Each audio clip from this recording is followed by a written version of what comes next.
This question is from NCERT chapter 5, question number 5.6. The statement of the problem says a closely wound solenoid of 2000 tons. N की value इसमें 2000 दिया हुआ है and area of cross section, data भी हम लोग साथ के साथ लिखते जाते हैं.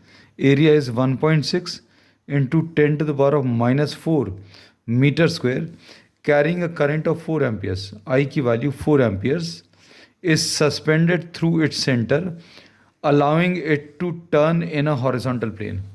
इसको अभी हम लोगों ने सेंटर से बांधकर सस्पेंड कर दिया है so that it can rotate. ठीक है. अब what is the magnetic moment associated with the solenoid. तो सबसे पहले ए पार्ट सॉल्व कर देते हैं, फिर बी पार्ट पर चलेंगे.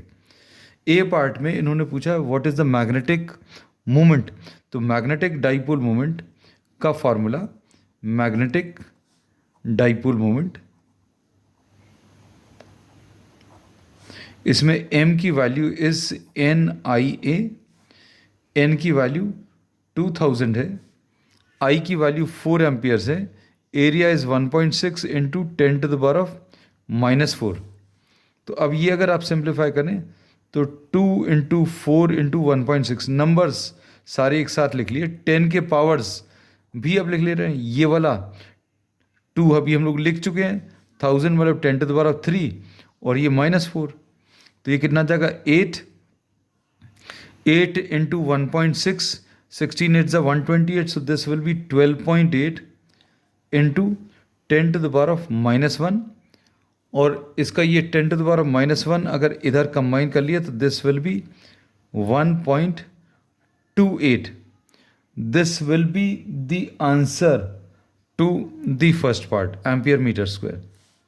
अब B part में they are now asking for B part. What is the total force and torque acting on the solenoid if a uniform horizontal magnetic field of 7.5 into 10 to the power -2 Tesla is set up at an angle of 30 degrees with the axis of the solenoid. अब axis of the solenoid का जो direction रहेगा वही इसके magnetic dipole moment का direction रहेगा. मतलब अभी हम लोग बोलेंगे थीटा की value is given equal to 30 degrees और magnetic field, the external magnetic field is 7.5 into 10 to the power of -2. अब इसमें टॉर्क निकालना है तो टॉर्क की वैल्यू mb साइन थीटा होता है. इसमें m is 1.28, B is 7.5 into 10 to the power of -2 into sin 30 into sin 30 की वैल्यू सब्सटीट्यूट कर दें. This is 1.28 into 7.5 divided by 10. हम लोगों ने डेसिमल रिमूव कर लिया, 7.5 को 75/10 लिख दिया, into 10 to the power of -2 into sine 30 is 1/2. अब इसको अगर आप सिंप्लीफाई करें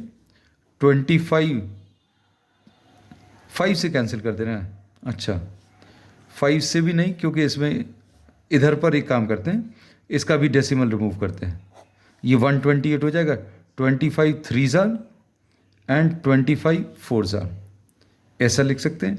और 4 3s 12, 4 2s 8 और 2 यहाँ पर कितने टाइम्स कहने लगे 16 टाइम्स. अब क्या बचेगा, सिर्फ इसमें 16 इंटू 3, ये कितना 48 आ गया. 48 into 10 to the power of -2 आया और ये ऊपर चला गया. तो ये 48 into 10 to the power of -3 हो गया.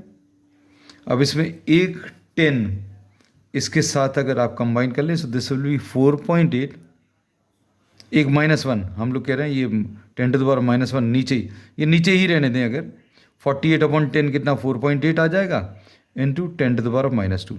इसी स्टेप से हम लोग बोलेंगे 10 to the power of -2 और 16 3 48/10, ये 4.8 आ जाएगा. And this will be in newton meters. So this will be the answer.